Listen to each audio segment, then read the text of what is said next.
Nossa. Joia. Tá. Bom, então vamos à apresentação. Seja bem-vinda, doutora Silvia. Bom, a doutora Silvia vai apresentar para a gente a palestra Análise dos Anéis Charículo. Talvez a pronúncia não esteja correta, a senhora me corrige depois, Tá por perfeito. favor. Será apresentada por Silvia Maria Juliette Winter, que possui graduação em licenciatura em Física pela Universidade Estadual Paulista Júlio de Mesquita Filho, em 1986, mestrado em Engenharia Aeronáutica e Mecânica pelo Instituto Tecnológico de Aeronáutica, em 1990, e doutorado em Dinâmica Orbital, School of Mathematical Science, Universidade de Londres, em 1994. Atualmente é professor titular do Departamento de Matemática da Faculdade de Engenharia de Guaratinguetá, da Unesp. Tem experiência na área de dinâmica orbital, atuando principalmente nos seguintes temas: regiões de estabilidade, sondas espaciais, órbitas ao redor dos pontos de equilíbrio lagrangianos, dinâmica de pequenos corpos, simulações numéricas, forças dissipativas. Foi homenageada com o asteroide número 10.696, Juliette Winter, pela International Astronomical Union, em 2018. Membro do Commission Organizing Committees, COC, A4, Celestial Mechanics and Dynamical Astronomy, da União Astronômica Internacional, de 2021 a 2024. Bom, as perguntas elas serão feitas no final da sessão. Se a senhora tiver tudo certinho e estiver confortável, quando quiser, pode iniciar a sua apresentação. Eu vou compartilhar minha tela, tá? Vamos ver se tudo dá certo. Perfeito? Perfeito. Funciona. Nossa, que ótimo. Então, vamos lá. Deixa eu só marcar o meu tempo aqui, que eu não quero extrapolar. Posso começar? Sinta-se à vontade. Muito obrigada. Bom, a todos que estão esperando, me desculpem. Na realidade, acho que era para eu ter feito algum teste antes, algum ensaio, mas não foi possível. Mas, felizmente, deu tudo certo. Eu vou falar para vocês hoje um pouco sobre os anéis de Charículo, né? Charículo é um objeto centauro, e talvez alguns não saibam, mas não são só os planetas do nosso sistema solar que possuem anéis. Mas temos 2 objetos centauros que possuem anéis também, que no caso Charículo e Haumea. Bom, os anéis, eles foram descobertos em 1600, esses são desenhos de Galileu Galilei, que ele fez em 1600, quando ele apontou o telescópio que ele mesmo tinha construído, não descoberto, construído, para Saturno. Infelizmente, ele morreu sem saber que ele tinha descoberto um conjunto de anéis ao redor do planeta Saturno. Então, esses desenhos que ele fez, eles são diferentes, esses esboços, por quê? Porque devido à configuração Sol, Terra e Saturno, tem inclinação entre eles, a gente vê os anéis, com o passar do tempo, de formas diferentes. Então, a gente, às vezes, vê ele de perfil, os anéis de perfil, às vezes vê ele achatado. Então, foram essas configurações que Galileu foi vendo, foi desenhando, mas nunca verificou, nunca descobriu, né, na realidade, nunca percebeu que eram anéis ao redor de um corpo. Então, os 4 planetas gasosos, eles possuem um sistema de anéis: Júpiter, Saturno, Urano e Netuno. E eles são diferentes. Então, nesse caso aqui, eu não sei se vocês podem ver meu cursor, são os anéis de Júpiter. Então, bem próximo aqui à direita, tem como se fosse um halo, né? É o anel, que é o chamado de halo, ele é um anel que tem uma espessura.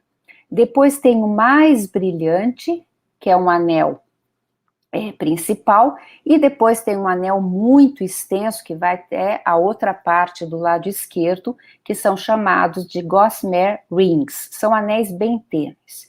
E o que são anéis? São conjuntos de partículas, onde essas partículas, elas variam de tamanho de grão de poeira a quilômetros, tá? Então, são realmente um conjunto de partículas ao redor do planeta, orbitando ao redor do planeta. E verifiquem aqui na segunda figura, a do meio, que você tem anéis que não têm uma borda bem definida. o que é esperado, porque a gente tem forças que estão atuando nessas partículas que fazem com que elas deixem de ser confinadas. Então, essas forças podem ser a pressão de radiação solar, o plasma, força eletromagnética, colisões. Então, o que a gente espera quando descobre, quando observa um anel ao redor de um planeta, é que esse anel, se ele tiver, ou se ele foi criado desde o início do sistema solar, ele já teria sido dissipado ou haveria algum mecanismo de confinamento que realmente confinasse as partículas para que elas não se espalhassem. Então, no caso aqui, são os anéis de Júpiter. Os anéis de Saturno já são bem diferentes dos anéis de Júpiter.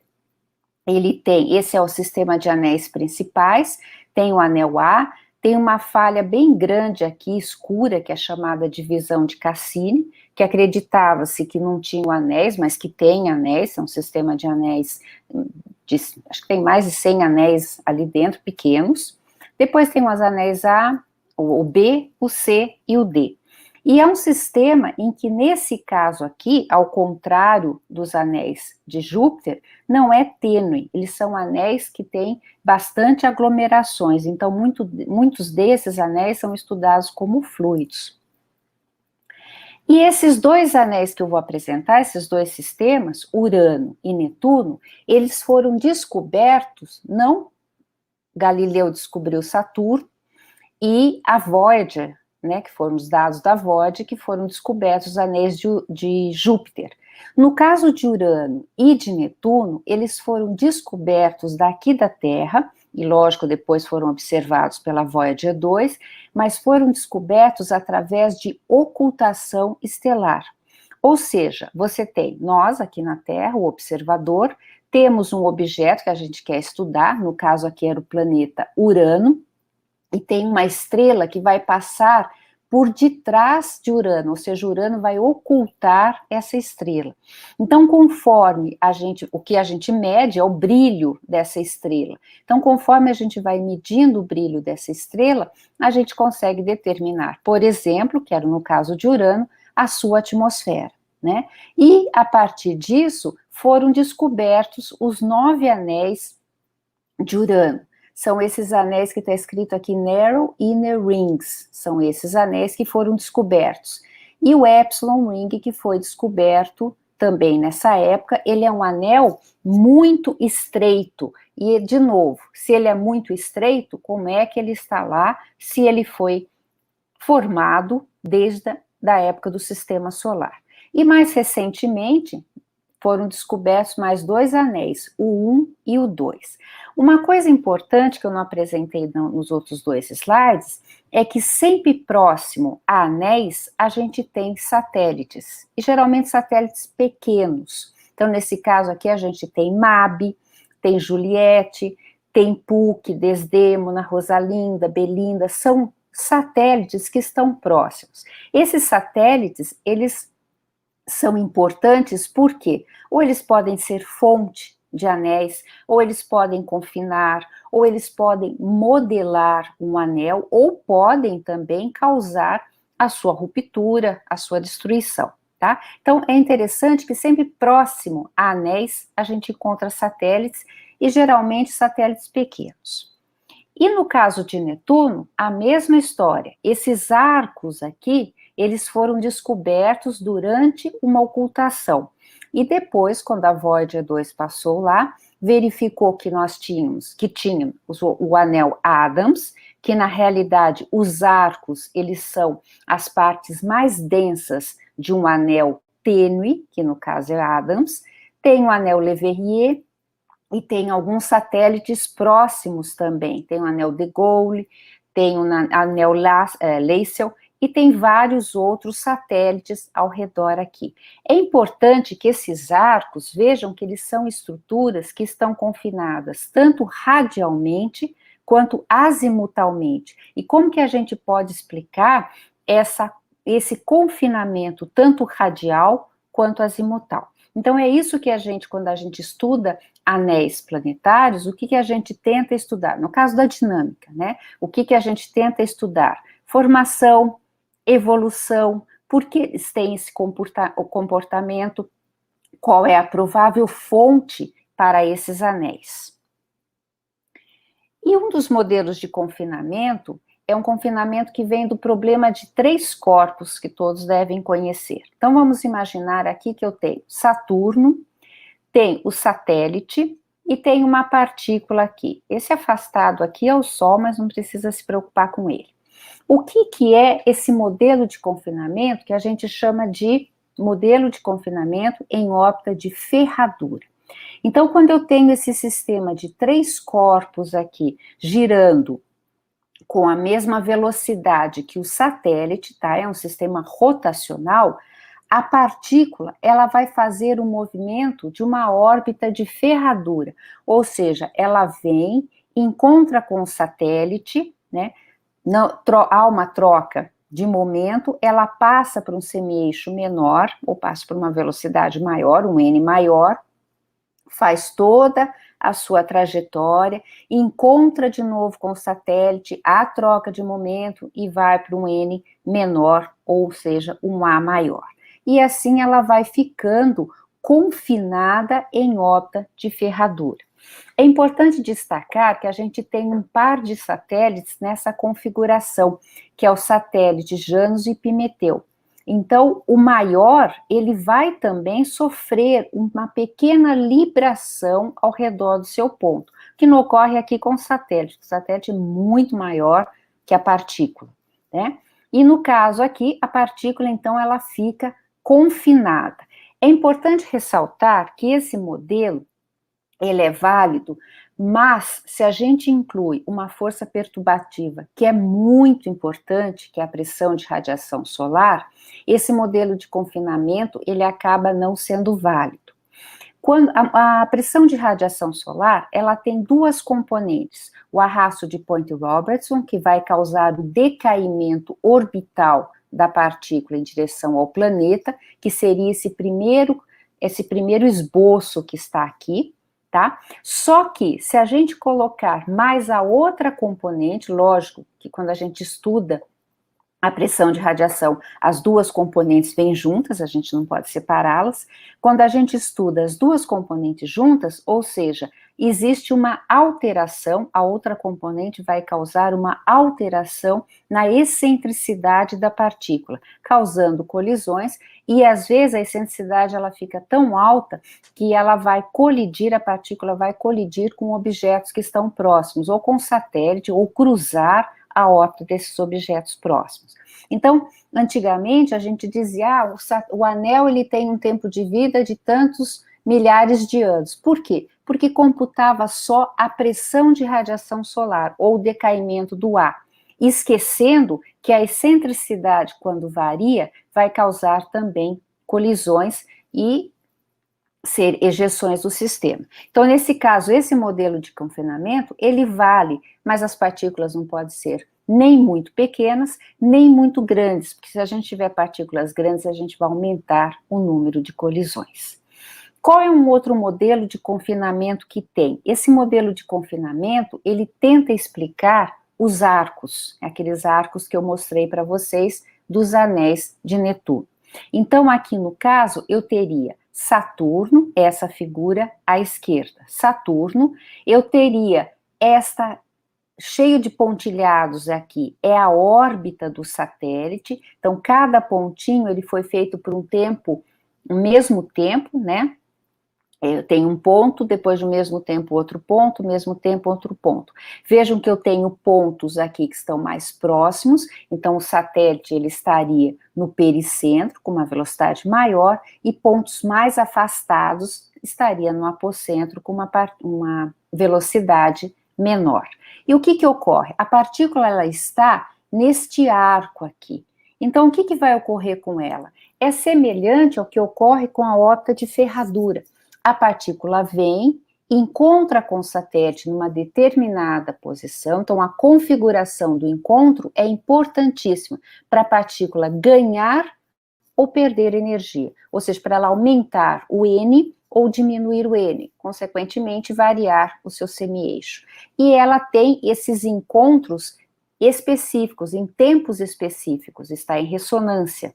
né? Importante salientar, eu estou falando de ressonância de movimento médio, ou seja, é a ressonância entre dois objetos, problema de três corpos, satélite, partícula, é a ressonância ou é a comensurabilidade de seus movimentos de translação, tá certo?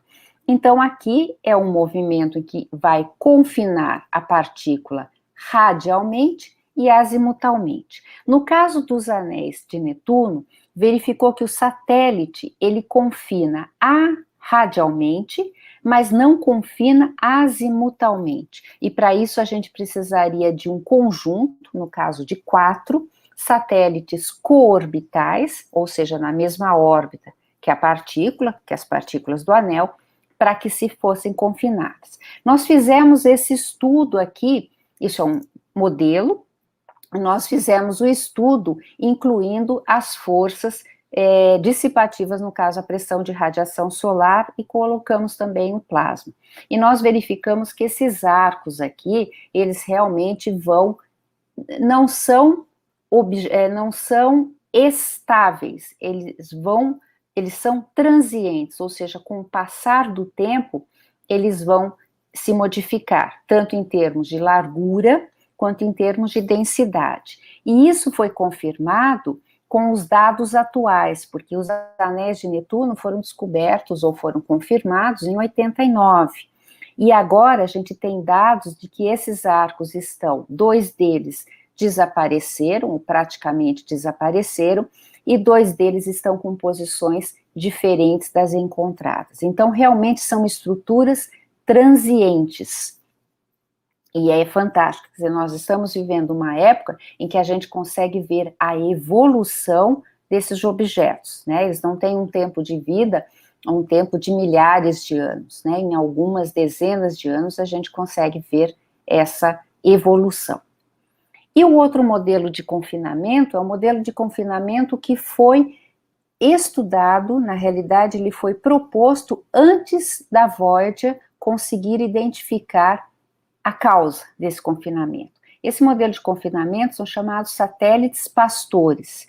Eu tenho 2 satélites, no caso é Cordélia e Ofélia, eles estão aqui na figura à esquerda, eu tenho esse círculo aqui, e tá no meio tem o satélite, tá? Só para deixar evidenciado esses satélites. Então, aquele anel que eu mostrei para vocês, o Épsilon, que ele é bem estreito, e ele não é um anel tênue, ele tem partículas grandes, o que ocorre com ele? As bordas estão confinadas por esses 2 satélites.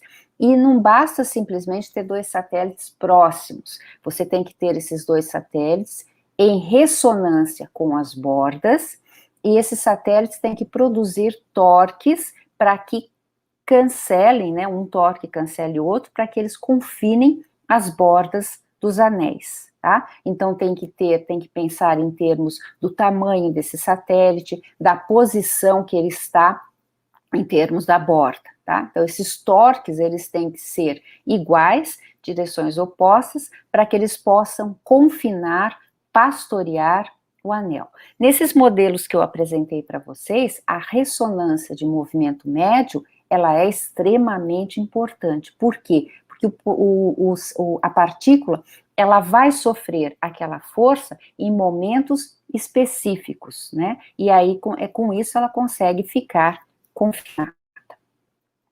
E outra coisa que eu falei para vocês importantes são, na realidade, os satélites. Aqui é um desenho dos anéis de Júpiter, onde eu tenho o halo principal, está escrito aqui halo, o anel principal.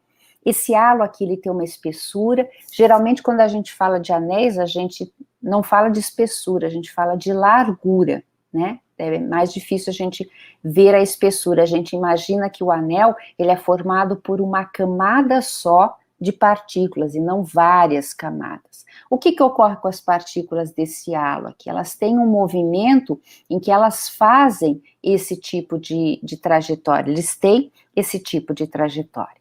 E depois nós temos esses Gossamer Rings, que são anéis extremamente tênues. O que a gente tem de importante aqui? Satélites imersos na borda ou próximos aos anéis. E esses satélites, eles são tidos como fonte, não 100%. Nós já fizemos análise da produção de poeira desses satélites. Desse caso de Júpiter, não. Fizemos o caso de Saturno, Urano e Netuno. E essa produção de poeira, ela não chega a ser 100% para repor os anéis. Então, teria que ter outra fonte, outro mecanismo que reponham essas partículas que são perdidas por colisões, por espalhamento, ou por ejeções do sistema. Né? Então, temos aqui a Maltea, Drastea, Metis e TIP. Qualquer satélite pode ser fonte? Não, ele tem que ter um tamanho específico. Ele tem que ser grande o suficiente para que tenha uma superfície, para que um objeto interplanetário, que venha, por exemplo, do cinturão de Kuiper, bata nele, o projétil bata nele, produza partículas menores que são espalhadas, mas ele, a hora que essas partículas deixam o satélite, ele não pode ser grande o suficiente para que ele não deixe a partícula sair. Ou seja, um satélite, para ser fonte, ele tem que ter um tamanho mais ou menos 10 quilômetros, é um tamanho muito bom, porque ele é grande o suficiente para ter essa superfície que facilite a colisão, mas ele é pequeno o suficiente para que a partícula tenha uma velocidade de ejeção suficiente para sair, para deixar a gravidade do satélite. Tá, então eu falei para vocês rapidamente sobre os quatro planetas que têm anéis. O que nós vamos falar agora? É sobre o trabalho que nós estamos finalizando, esse é um nome provisório, e esse trabalho tem como colaboradores o Otton, Thaís, Gustavo e o Gerson. O que nós vamos estudar aqui? Nós vamos estudar anéis ao redor de um corpo que é não esférico. Os outros também são. Quando a gente inclui nas equações do movimento das partículas, no caso dos planetas, a gente inclui J2, J4 e J6. Mas nesse caso aqui, tem uma outra componente que é muito importante, que é o C22, é a elipsidade do corpo, tá? E nesse caso, nós vamos aplicar para um objeto que é Chariclo. Então, os objetos centauros, eles são, só para dar uma ideia para vocês, esses são objetos transnetunianos, tá? Depois da órbita de Netuno. Temos os planetas Júpiter, Saturno, Urano e Netuno, e temos aqui o cinturão de Kuiper. Então, esses objetos centauros são objetos que provavelmente eles saíram desse cinturão de Kuiper por algum close approach, e eles estão agora em órbita entre as órbitas de Júpiter e Netuno. No caso Chariclo, ele está a mais ou menos 16 unidades astronômicas entre as órbitas de Júpiter e Netuno. E ele é o maior dos centauros, ele tem um diâmetro de 250 quilômetros, tá? Então, nós vamos nos ater a esse objeto. É importante que em 2013 foram descobertos os anéis ao redor de Chariclo. E como que foram descobertos esses anéis? Através de ocultação. Então, vejam que aqui a gente tem Chariclo, tá certo? E tem vários observatórios aqui, tem Foz do Iguaçu, Ponta Grossa, La Silla, Cerro Tololo, e assim vai. Então, esse artigo aqui, ele tem, acho que mais de 60 autores, porque quando são principalmente artigos que estão relacionados a ocultações, a observações, você precisa um número muito grande de pessoas para que consiga observar e formar, ter várias cordas para conseguir determinar, no caso que eles queriam, era o formato de Chariclo. Bom, e aí o que eles descobriram? Eles verificaram essa daqui, a ocultação de Chariclo. Então, o que eles observaram? Vejam que a estrela, ela tem uma diminuição da luz que está emitida aqui, depois aqui, e depois bem grande quando passa por Chariclo. E a mesma coisa quando ela está saindo, tá? Então, o que a gente está vendo? A gente vê, vou pegar qualquer corda aqui, qualquer linha tracejada. A estrela está passando, está observando a luz dela. Ela encontra o anel externo, diminui o brilho, encontra o anel interno, diminui o brilho, encontra charículo, diminui bastante o brilho por um tempo maior, significa que o corpo é maior, e depois faz a mesma coisa, encontra o anel externo e o anel interno. Então, esta é a curva de luz, que foi em 3 de junho de 2013, onde houve a descoberta dos 2 anéis ao redor de um objeto que não é um planeta, é um centauro. E veja que esse centauro, ou centauros, eles são objetos que estão entre as órbitas de 2, né, estão nas órbitas dos 4 planetas. Então, existem vários closest approach, várias aproximações, né? Então, foi a primeira descoberta de um anel ao redor de um objeto que não é o planeta. E, curiosamente, um dos autores desse trabalho, que é um expert em ocultação, que é o Bruno Cicadi, ele também fez parte da descoberta, também em ocultação, dos 2 anéis, dos sistemas, de Urano e de Netuno, né? Então, ele também faz parte e ele continua fazendo a parte de ocultação. Então, é isso que nós vamos estudar. Charículo foi descoberto em 1997, ele tem um período rotacional de 7 horas, aproximadamente. Esse paper do Felipe Braga Ribas é o que revelou a existência dos 2 anéis. E vejam que as larguras são muito pequenas, 7 e 3 quilômetros, em órbitas circulares e planares. E depois, um outro artigo, em 2017, verificou que, de novo, a largura poderia ser de 5 a 7 e de 1 a 4. Uma coisa interessante que o nosso trabalho se baseia é que o artigo do Leiva, ele verificou, ou ele analisou, que a ressonância 1:3 está próxima ao raio orbital do anel interno. Então, voltando ao que eu falei para vocês, para confinar esses 2 anéis, a gente precisa de um mecanismo. E esse mecanismo geralmente está relacionado com ressonância. Mas aqui a gente tem problema de 2 corpos. Que ressonância que vai ser aqui? Não é ressonância de movimento médio, é a ressonância entre o movimento orbital da partícula e o movimento rotacional de charículo, tá? Então, a ressonância que nós estamos verificando aqui é o movimento da partícula ao redor de charículo e a sua, ou melhor, a rotação de charículo. Então, aqui a gente está falando de outra ressonância. Nesses 2 papers do Cicadi, Bruno Cicadi, que é o expert em ocultações, ele mostrou que pequenas elevações topográficas poderiam limpar a região interna, a ressonância 1:1, ou raio corrotacional. O que são essas pequenas elevações topográficas? Aqui nós vamos usar, no caso de charículo, o J2 e o C22. Então, essas pequenas elevações topográficas podem ser, por exemplo, montanhas, tá? E ele faz dois cálculos, dois cálculos não. Ele assume, no caso dessas pequenas elevações, de 2 formas, 2 modelos. Ou pode ser uma massa anômala, ou seja, eu tenho um corpo maior e um corpo menorzinho, seria a massa anômala, ou a gente vai estudar, como é o caso que eu vou mostrar para vocês, nós vamos trabalhar com o elipsoide de Jacobi. Ele vai ter os 3 eixos diferentes, tá? Então, qual é o objetivo do nosso trabalho?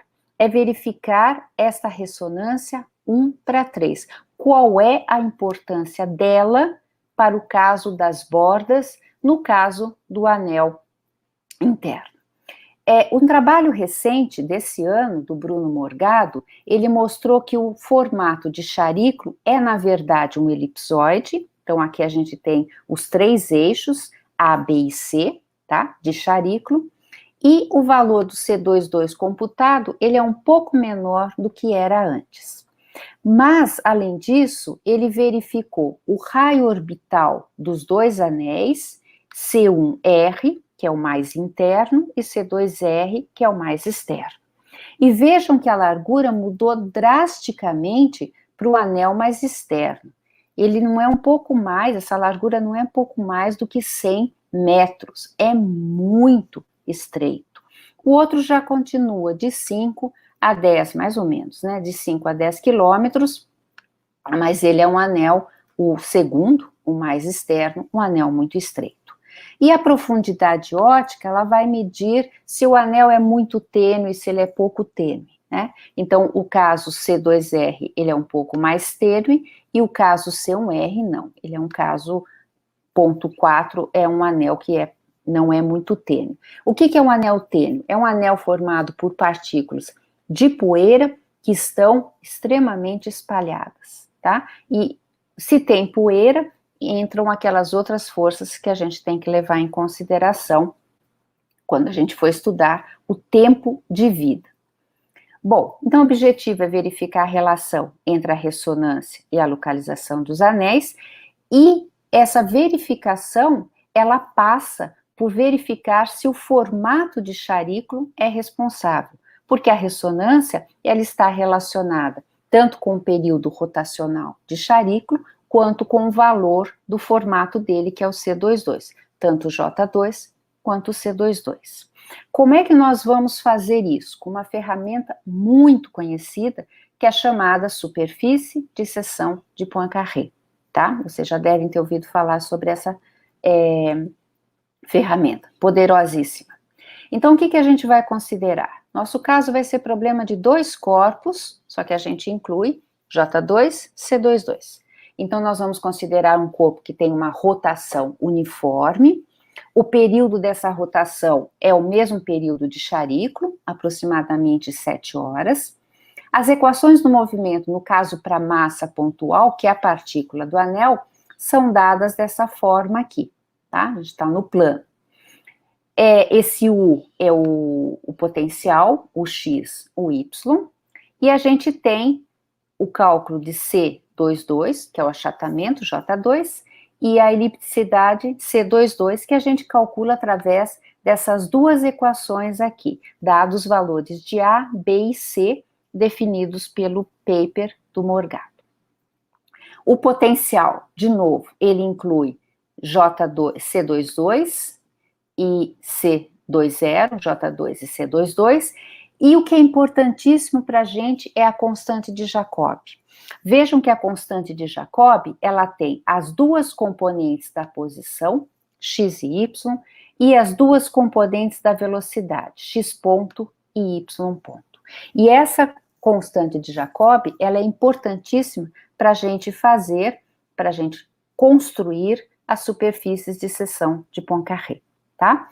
E, de novo, estamos considerando o modelo de um elipsoide de Jacob, proposto pelo Bruno Morgado. Bom, só para relembrar, eu tenho duas componentes da posição e duas componentes da velocidade. Eu tenho 4D, então tenho 4 dimensões. Só que eu quero construir um plano, então eu preciso eliminar duas. Como é que eu vou fazer isso? Eu vou fixar a constante de Jacob. Então, fixando a constante de Jacob, eu tiro o y ponto. Então, eu vou ficar com x, y, e faltou um ponto aqui, e x ponto, tá? Então, de 4, fixo a constante de Jacob, estou com 3 agora. E vou fazer y igual a 0. Então, todos os pontos de uma trajetória que cruzam a seção, ela vai estar num plano x ponto. Então, eu fixei CJ, fixei y igual a 0, é lógico que a trajetória da partícula, ela vai e volta, ela cruza esse plano 2 vezes. Eu escolho uma direção só, por exemplo, y ponto maior que 0. Então, eu vou sempre ter um ponto, tá? E aí, com isso, nesse plano x ponto, eu gero a superfície de seção de Poincaré, que é o que nós estamos vendo aqui. Então, o que a gente quer? A gente quer a ressonância 1:3. Então, nós fizemos num intervalo de CJ em que aparece a ressonância 1:3, senão não teria por que fazer isso. Então, a gente só quer analisar a ressonância 1:3 e saber onde ela está no espaço AE, tá? Então, tem aqui a superfície de seção de Poincaré, tem o x e x ponto. uma observação X, o eixo X ponto e o eixo X, tá? Onde está o X e o X ponto, vão estar sempre com o mesmo intervalo. Então, vocês vão ver aumentar ou diminuir algumas regiões, é realmente o que está ocorrendo, não é porque mudou esse intervalo aqui.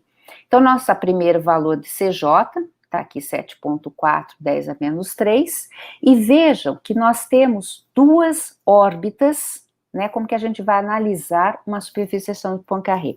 Nós temos dois tipos de órbitas periódicas, de primeira espécie, ou primeiro tipo, de segundo tipo, ou segunda espécie. O de primeiro tipo é aquela em que a excentricidade inicial é igual a zero, ela é uma órbita periódica. E onde que está a órbita periódica? Nesse pontinho aqui. Já que ela é órbita periódica, a partícula ela vai cruzar esse plano sempre no mesmo ponto. Ao redor de uma órbita periódica, eu tenho as órbitas quase periódicas, que formam essas ilhas aqui, tá? Então, cada ilha é uma partícula que está fazendo a sua trajetória. Na superfície de Poincaré não é trajetória, tá certo? Não é essa a trajetória da partícula. Isso é importante que seja dito. E eu tenho a órbita periódica de segundo tipo, que são as órbitas periódicas com excentricidades diferentes de zero e em ressonância de movimento médio. E aqui aparecem dois conjuntos de ilhas, que são a ressonância 1:3. Na realidade, a ressonância 1:3, ela é a ressonância 2:6, tá? Mas não é que vão aparecer 4 ilhas. Nós temos 2 pares de ilha, tá? Então, vai cruzar aqui, essas duas vezes, depois cruza aqui, ou vai cruzar roxa, aqui e aqui. Então, aqui nós estamos vendo a ressonância 1:3 e estamos vendo as órbitas periódicas de primeira espécie em vermelho. E a região caótica? A região caótica é uma região em que eu tenho os pontos todos espalhados. Eles vão estar entre uma ilha e outra, tá? Que vai ser a separatriz. Então, conforme eu vou aumentando o valor da constante de Jacobi, vejam que essas ilhas vão aumentando, tá? Os pontos que estão aqui são as órbitas periódicas, as ilhas são as órbitas quase periódicas. Em vermelho, de primeira espécie, em verde e roxo, as que são ressonantes, que corresponde à ressonância 1:3. Aumentei mais o valor, veja que a estrutura apareceram outras estruturas, né? A superfície ficou mais estruturas aqui, outras regiões. O importante para a gente são essas ilhas que estão coloridas e essa maior aqui que está no meio, e a gente já vai ver por quê. Mudo de novo a constante de Jacobi, continua aparecendo as mesmas regiões parecidas, né? E depois elas diminuem bastante. Lembra que eu falei para vocês que o intervalo, ele é o mesmo, então a gente vê realmente que está aumentando e depois está diminuindo. Tá, vamos analisar agora o que ocorre com a órbita ressonante. Então nós vamos pegar um pontinho aqui, órbita periódica ressonante. Vamos pegar esse ponto aqui, tá? Nesse no roxo. E vamos ver qual é a trajetória. Nos dois sistemas, no sistema rotacional, com período de rotação de Chariclo, e no sistema inercial. Esse é o ângulo aqui ressonante. Vejam que esse ângulo ressonante depende da longitude média, argumento do pericentro e do ângulo de rotação de Chariclo. Então, no sistema rotacional, essa órbita, ela é uma órbita retrógrada. Vejam que eu tenho os números 1, depois o 2, o 3, o 4, o 5, assim vai, até chegar no 1 de novo, tá? Eu tenho uma simetria no eixo X igual a 0, onde eu vou ter os pontos de maior aproximação, pericentro, e o ponto de menor, falei errado, apocentro, e o ponto de menor aproximação, que é o pericentro. Tá? Essa órbita aqui, ela tem um período de aproximadamente 21 horas, que dá os 3 horas, 3 vezes o período de Chariclo. E no sistema inercial, a órbita ela vai ser prógrada, tá? E vejam aqui que eu tenho esse pontinho aqui, que seria, no caso, Chariclo, né? E eu tenho, para cada valor, para cada número, aqui a posição da partícula, né? Esse ponto aqui está um pouco deslocado. E uma coisa importantíssima aqui, esse é o R, é o raio orbital da partícula, posição, vamos colocar a posição dela, em função do tempo. Então, uma partícula que começou no anel a 300 e mais ou menos 60 quilômetros, vejam a amplitude que ele tem de variação. Ou seja, esse raio, ele aumenta até quase 500, então dá mais ou menos 150 quilômetros. Lembrando que o anel, ele tem 7 quilômetros, ou de 5 a 10 quilômetros. Então, uma partícula no anel, ela não pode estar aqui, senão ela estaria fazendo uma variação de 150 quilômetros. Esse é para a órbita ressonante. Se a gente for para a órbita periódica, essa é a órbita periódica, né? Qual é a órbita periódica? É essa daqui, é que está aqui, essa vermelha aqui, é a órbita periódica de primeira espécie. É aquela em que a excentricidade inicial é igual a zero.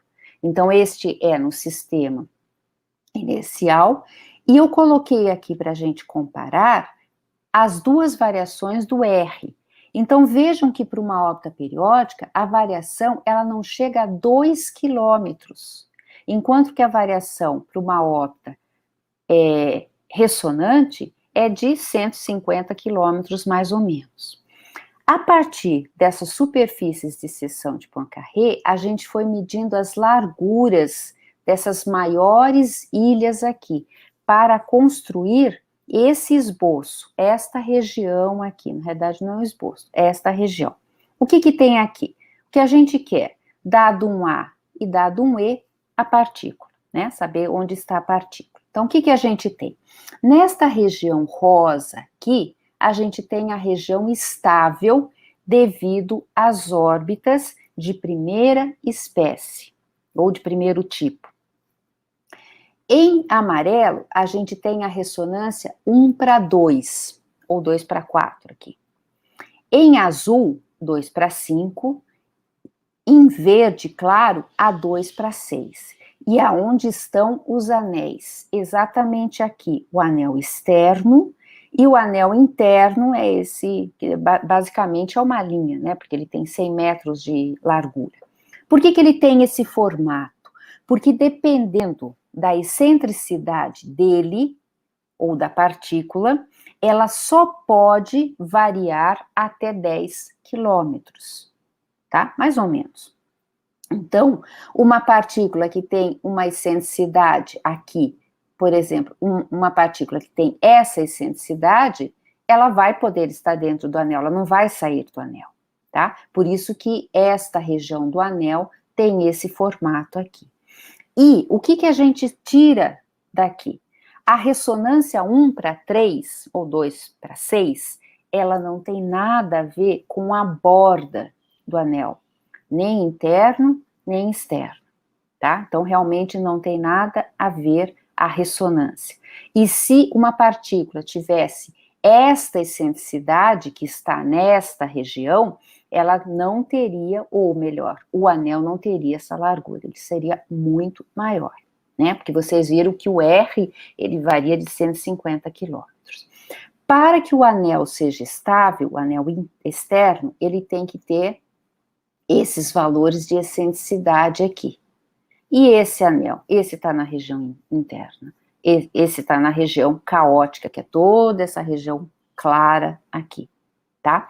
Então, o que a gente acha? Ou existe algum mecanismo de confinamento, ou esse anel que tem que ter uma largura maior do que ele tem. Não é 100 metros, deve ser uma largura um pouco maior. Tem que ter da ordem de quilômetros para que ele possa chegar nesta região estável aqui. Ou é um anel extremamente recente, logo ele vai desaparecer. Bom, nós verificamos também através de simulações numéricas. Isso é o que nós conseguimos pela superfície seção de Poincaré. E nós fomos nas simulações numéricas também para um conjunto de partículas, onde nós incluímos colisão com e sem colisão, tá? Então, nós simulamos mais ou menos 50.000 partículas testes, e esse é o resultado depois desse tempo de simulação. Então, o que nós vimos aqui? Que a região instável, ela está toda aqui, né? Essas partículas, elas foram ejetadas desta região, foram todas ejetadas. E o anel interno, né, esse anel aqui, Mann Belt, essa parte vermelha aqui, vejam que eu posso ter partículas antes, que está nessa ressonância 1:2. Exatamente o que a gente conseguiu aqui, olha. A região estável começa aqui, na 1:2, que é o que a gente está vendo aqui na verde. Bom, esses anéis, eles não têm nada a ver com a ressonância 1:3, como foi abordado no outro paper. Tá, mas como é que a gente faz para confinar esses anéis? Então, nós propusemos na verdade, 3 modelos, estamos com um quarto ainda, que a gente está um pouco ainda pensando se a gente inclui ou não no paper. São 3 modelos, todos eles estão relacionados com satélites. Lembra que eu falei que perto desses anéis tem satélites. Então, no caso aqui, como que seria? Esse modelo também foi abordado pelo Bruno. Então, como seria? Nós teríamos 2 satélites externos, esses verde e azul, confinando as bordas, e teríamos um anel no meio, abrindo a falha. Quando você faz o cálculo para estimar o valor do raio, do tamanho desses satélites, eles vão dar menos de 1 quilômetro, o que é ótimo, porque não dá para ver a 16 unidades astronômicas um satélite, imagina só, um satélite de 1 quilômetro através de ocultação. Lembra que a ocultação, você tem aqueles números de cordas que você faz a observação. Então, quer dizer, teria que ter uma coincidência inimaginável para você conseguir verificar um satélite desse tamanho por ocultação. Um outro modelo de confinamento seria ter um par de satélites pastores, tá? Então, seriam esse verde e o azul.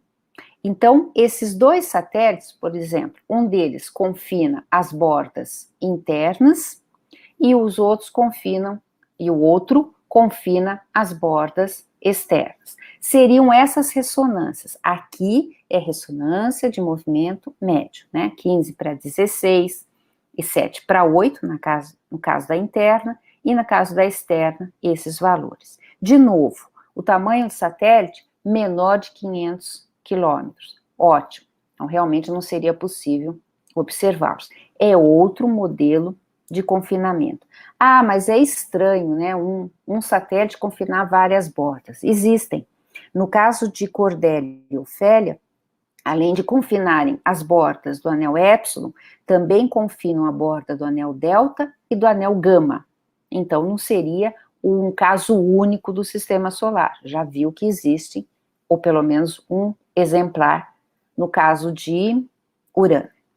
E um outro caso, um outro modelo de confinamento, seria um satélite coorbital. Lembra que eu falei para vocês o modelo de ferradura? Então, a gente colocaria um satélite aqui, essas partículas estariam em órbita de ferradura ao redor, ou melhor, coorbital a esse satélite, só que a gente precisaria de um satélite externo para confinar o anel externo, tá? Existe modelo de ferradura? Existe. Se a gente olhar na falha de Encke, a gente tem Pan, que é um satélite, e Pan tem exatamente um anel coorbital a ele.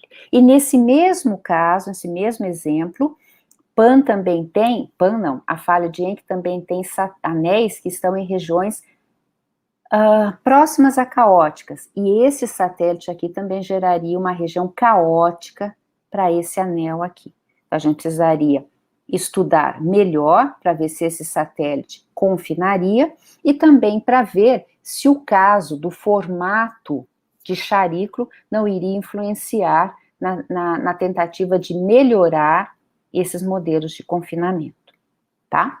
Então, para finalizar, o que é importante, que eu gostaria que vocês levassem isso como importância do trabalho apresentado hoje. A ressonância 1:3, essa ressonância entre movimento orbital e rotacional, não é responsável pela manutenção da borda interna do anel interno, tá? O formato de Chariclo também não é responsável. Nós fizemos utilizando J2 e o C22 dele, tá? Nós fizemos, na realidade, os dois tipos, tendo Chariclo como formato de um elipsoide e tendo Chariclo como formato de massa anômala. Esse é um outro paper que está quase aceito. E o que nós vimos? As simulações numéricas, elas corroboram os resultados que nós extraímos das superfícies de seção de Poincaré, que são aquelas superfícies que nos dão as regiões onde as órbitas periódicas, quase periódicas, de primeira, segunda espécie, e a região caótica, tá? E aí nós propusemos, essa é a ideia do paper, propor alguns modelos de confinamento, tá? E que depois trabalhos posteriores possam verificar se realmente algum deles é factível. Analisar, ou melhor, observar esses satélites não vai ser possível, tá? Não é possível, porque nós temos dados através de ocultações. É um objeto distante e vai ser quase impossível, a chance é minúscula de conseguir detectar, através de ocultação, um satélite com tamanho menor de 1 quilômetro, menor que 500 metros, ok? Bom, gostaria de agradecer o convite, espero que vocês tenham gostado. Meus agradecimentos também à FAPESP, ao CNPq e à CAPES, e sinto muito no começo todo esse problema que nós tivemos para começar a dar início à apresentação, mas espero que tenha valido a pena, tenha sido válido. Muito obrigada. Professora, nós agradecemos muito a sua apresentação, realmente é uma apresentação muito elogiada aqui no chat. Obrigada. E com muita razão. Bom, eu vou apresentar algumas perguntas aqui. Tá, eu queria sair daqui, será que eu consigo sair da tela? Vamos ver, A senhora né? pode deixar de compartilhar, em todo caso, ela não está aparecendo mais, mas a senhora pode fechar tranquilamente. Ah, tá, é que eu queria ver vocês, tá certo. Então já, sim. Tá certo assim? Tá ok, certo. né? Tá bom, tá certo. Ok. Bom, então, começando aqui pela pergunta do Danilo, professora Silvia, sou leiga no assunto, uma dúvida que fiquei. Com o aumento da constante de Jacobi e a região caótica também aumenta? Essa região caótica seria a sobreposição de diferentes órbitas? A região caótica, Danilo, você pode aumentar ou diminuir, vão ter estruturas diferentes. A região caótica, ela vem da separatriz. Entre um conjunto de ilhas e outro, você vai ter uma separatriz. Essa separatriz, na teoria, ela é uma linha, mas na realidade ela não é uma linha, ela tem uma espessura. E essa espessura, ela vai dar a região caótica. Então, conforme você vai mudando a constante de Jacobi, não necessariamente você vai aumentar ou diminuir a região caótica, você vai mudando a estrutura, tá? E, consequentemente, pode aumentar quanto pode diminuir. Se vão surgindo mais ilhas, né, então vão surgindo mais separatrizes, o que pode aumentar essas regiões caóticas aí, a região caótica. Perfeito. Bom, o Ítalo faz duas perguntas. A primeira, a pesquisa já é tão rica, mas quais os próximos passos rumos a descobertas de como esse universo funciona? E Então, a segunda... Não, desculpa, se a senhora quiser responder a primeira, depois eu passo para a segunda. Então, bom, nós temos dois objetos que têm anéis, que no caso é Chariclo e Haumea, né? E é interessante, eu participei de um congresso agora em que nós conhecemos poucos transnetunianos, tá? A população é muito maior do que a gente conhece. E você imagina que a gente conhece tão poucos transnetunianos e dois deles já têm anéis. Então, talvez seja mais comum ter anéis do que não ter anéis, né? Então, toda essa pergunta, ela vai reverter na formação desses anéis. Como é que eles se formaram? Será que, na realidade, os anéis não fazem parte da formação do planeta? Então, o planeta teria planetas, satélites e anéis, seria o normal. Então, você esperar que um objeto, ou melhor, você encontrar um objeto que não tem anéis, talvez seja o caso dessa, aí a gente teria que explicar. Então, qual vai ser o rumo? O rumo é sempre observar esses objetos, para conseguir verificar se tem estruturas ao redor deles, e determinar a evolução, formação, e como que a gente faz para manter esses anéis, esses modelos de confinamento. Maravilha. A segunda pergunta, como são realizadas as previsões de ocultação?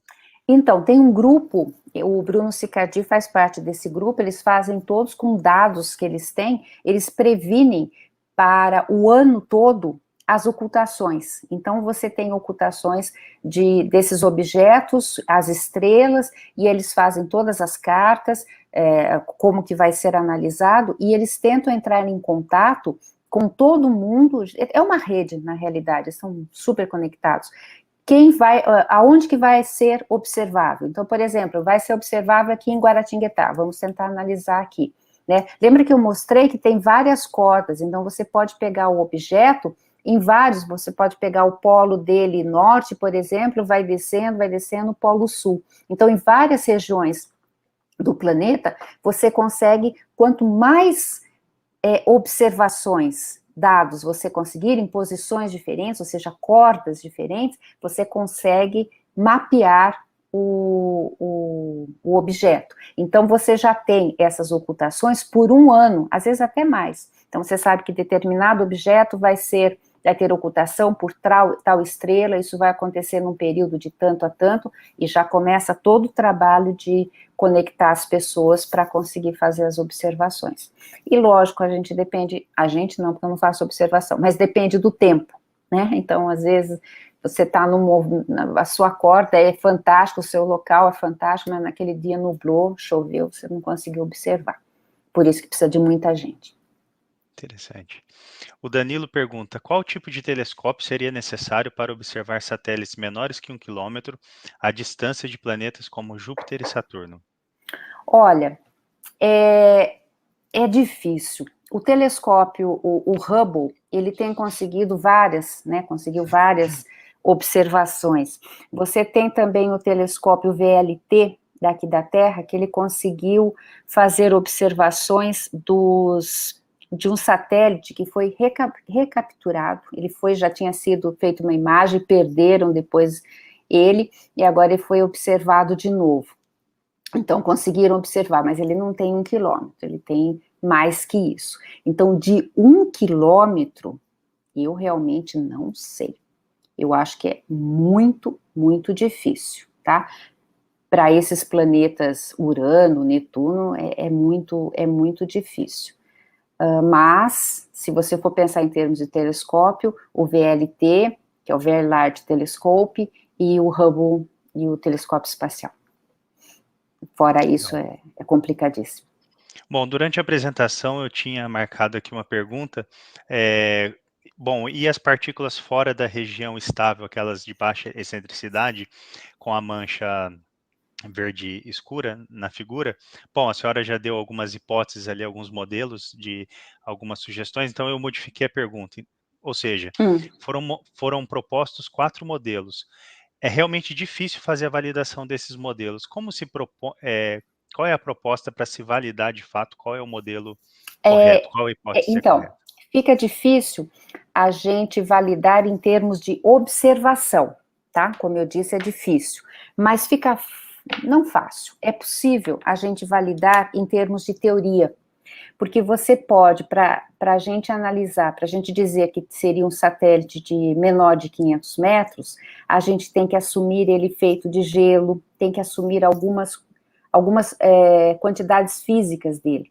Então, você pode verificar se isso é válido naquela região, tá? Então, quando você faz esse modelo, vamos imaginar que tem um satélite naquela ressonância, tá? Esse satélite, a gente pensou só num ponto de massa, mas se ele tivesse o tamanho que ele tem, mas ele fosse diferenciado, ou ele fosse formado de gelo, ou fosse gelo sujo, seria essa teoria? Então, quando a gente calcula o tamanho do satélite, você está incluindo várias teorias. Na realidade, eu apresentei uma só, eu nem falei das duas, mas para formar aquela falha, você usa duas teorias. Uma delas pode ser que não seja válida. Então, você tem que ter mais informações do sistema. Então, teria que ser feito um estudo detalhado, não só das órbitas, mas da composição química dos objetos também. Maravilha. Bom, eu vou aproveitar a didática incrível da senhora e vou fazer uma pergunta Muito um pouco mais obrigada. básica, porque, bom, nós temos vários alunos de mestrado e doutorado, principalmente os de mestrado que estão começando aqui a sua trajetória acadêmica e estão estudando os coeficientes harmônicos esféricos, zonais, etc. Então, seria interessante, assim, tentar explicar para eles por que foi considerado o C22 e o J2 nesse estudo, e não Porque ele é outros um objeto, coeficientes. certo, porque o charículo, ele é um objeto em que, vamos supor, você pega os planetas, você tem o C22, não, C22 não, você tem o J2, J4, J6, né, no caso da Terra, J2, J3, 4, 5 e assim vai. Então você tem o formato dele é muito importante, né? Então tem alguns satélites, Titânia, por exemplo, tem alguns satélites que a gente tem já, além do achatamento nos polos, que no caso o J2, você tem a elipsidade no equador, tá? Então, essa elipsidade, ela também vai gerar perturbação nos objetos. No caso da Terra, a gente tem vários, né? Tem os setorais, tem os tesserais, tem vários coeficientes. Nos outros objetos, fora da Terra, a gente não tem tantas medidas para ter esse formato mais claro que a gente tem da Terra. Mas charículo a gente tem. Então, a gente sabe que charículo, ele é um objeto que tem o J2 e o C22. E a hora que você inclui o C22, você acaba gerando uma outra estrutura do espaço da superfície de seção de Poincaré, né? Mas todos os objetos têm. Titânia, por exemplo, tem o J2 e o C22. Europa também tem o J2 e o C22. Então, esses coeficientes, eles vão trazer perturbações para os elementos orbitais, para o A, para o E, para o I. Do J2 a gente já conhece, né? Então, precessão secular, regressão do nodo e a precessão do pericentro, né? Variação periódicas na excentricidade. Então, a gente já conhece, na teoria, a gente já tem baseado nas equações de Lagrange, né? Eu acho que vocês já estão estudando, já estudaram, baseado nas equações de Lagrange, a gente já sabe o comportamento da órbita de um objeto, onde ele está só sendo analisado o J2. No caso do C22, eu não vi ainda as equações de Lagrange analisando só o C22, o que ele vai produzir. Você tem simulações numéricas em que você faz uma análise com relação a isso, tá? Mas é tudo baseado no formato do corpo. Por isso que o Bruno, para essa elipsidade do corpo no equador, ele imaginou uma massa anômala, ou seja, você tem um objeto maior, grande, e vamos pôr uma massa bem pequenininha perto dele, que seria assim para imaginar como se fosse uma montanha, uma elevação no equador do charículo. Perfeito. E para fechar, bom, o Ítalo e o Danilo, eles fazem uma pergunta muito parecida, eu vou ler as duas. O Ítalo começa, quais expectativas com o James Webb Space Telescope, e o Danilo segue na mesma linha com o novo telescópio. O alcance das observações irá aumentar muito? O que podemos esperar de avanço com esse telescópio? Vai aumentar bastante, isso vai ser, eu não consigo quantificar isso, né, mas em termos de melhoria nas observações, nos dados que a gente vai ter, vai ser ótimo, tanto em relação aos planetas, porque não é tão fácil a gente enviar uma sonda, né, então, no caso de Plutão, que é um transneptuniano que está no cinturão de Kuiper, e principalmente esses objetos que estão afastados. Como eu falei, existe uma quantidade muito grande de objetos, e a gente conhece poucos objetos, né? Por exemplo, a gente tem o Arrokote, que a New Horizons passou. Eu poderia até ter colocado alguma imagem aqui do Arrokote. É um objeto totalmente estranho, se vocês forem pensar, é um binário de contato, então você tem um corpo maior e um corpo menor, sabe, grudadinho assim. Então, imagina modelar, você não consegue falar o J2, C22 nesse caso, você tem que modelar diferente, né? Mas o avanço vai ser enorme. As ocultações continuam sendo extremamente importantes, mas o avanço na qualidade de dados, né? Eu não diria nem só na qualidade de dados, mas eu diria além, eu diria em termos de descobertas, vão ser grandes. Muito bom. Bom, doutora Silvia, em nome da organização, eu agradeço muito novamente a E eu que participação da agradeço o senhora. convite, muito obrigada. Muito bom, muito obrigado. Bom, dando sequência agora, Ítalo, vou chamar o Ítalo aqui para participar com a gente aqui do